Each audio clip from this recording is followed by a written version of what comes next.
Bonjour et bienvenue dans cette nouvelle vidéo du Petit Manager. Aujourd'hui, je vais vous parler de la matrice d'Eisenhower, qui est une matrice qui devrait vous aider à prioriser et à organiser vos tâches. Pourquoi on appelle cette matrice d'Eisenhower? Tout simplement parce que Dwight David Eisenhower, président des États-Unis dans les années 50, aurait dit « ce qui est important est rarement urgent et ce qui est urgent rarement important ». Cette matrice se décompose en 4 cadres. Le premier, c'est ce qui est urgent et important. Le second, c'est ce qui est non urgent mais important. Le troisième, ce qui est urgent et non important. Et enfin le quatrième, ce qui est non urgent et non important. La première notion, c'est la notion d'importance. C'est la plus difficile à évaluer. En effet, ce qui est important pour moi ne l'est pas forcément pour les autres, et vice-versa. Je peux toujours m'aider en essayant de répondre à cette question. Si je ne le fais pas, que va-t-il se passer? Ou encore, si je fais cette action, combien puis-je espérer en tirer?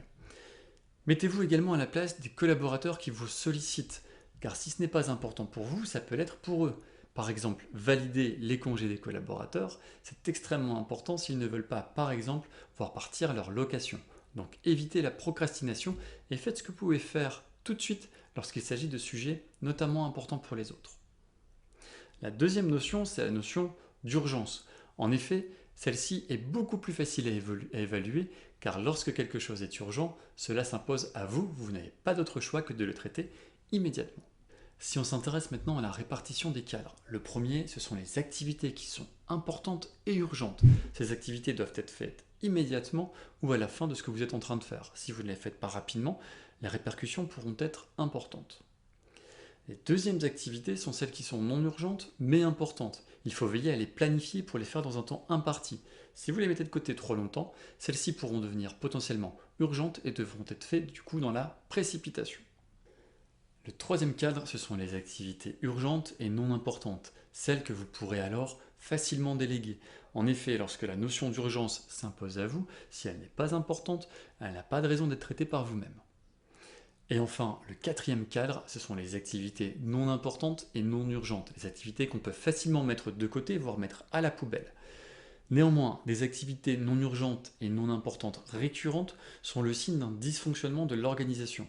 Il vaut donc parfois le coup de les prendre en compte, prendre en charge et surtout de traiter la cause racine de ces activités récurrentes. Vous pouvez ajouter une troisième notion qui est la notion de risque, la notion d'importance et d'urgence. Si vous avez trop de priorités à gérer, il suffit de leur attribuer un risque. Quel risque vais-je prendre à ne pas traiter cette activité le plus rapidement possible par rapport à une autre? Cela vous aidera à vous organiser et à affiner un peu plus votre liste de priorités. Sachez qu'il existe d'autres méthodes qui pourront vous aider à vous organiser et à prioriser vos activités. Il y a la méthode Moscou. M pour must, c'est-à-dire les activités qui doivent être faites. S pour should, les activités qui devraient être faites. C pour could, les activités qui pourraient être faites. Et enfin, le W pour won't, les activités que vous ne ferez pas. Le Petit Manager, c'est terminé pour aujourd'hui et j'espère que vous en avez appris un peu plus sur comment organiser et prioriser vos tâches. Si cette vidéo vous a plu, vous pouvez retrouver les podcasts du Petit Manager sur votre plateforme d'écoute préférée. Vous pouvez également me retrouver sur LinkedIn, Jimmy Materne, ou tout simplement vous abonner à cette chaîne pour ne rater aucune des vidéos. Je vous souhaite une excellente journée ou soirée en fonction de l'heure à laquelle vous regardez et je vous dis à très bientôt.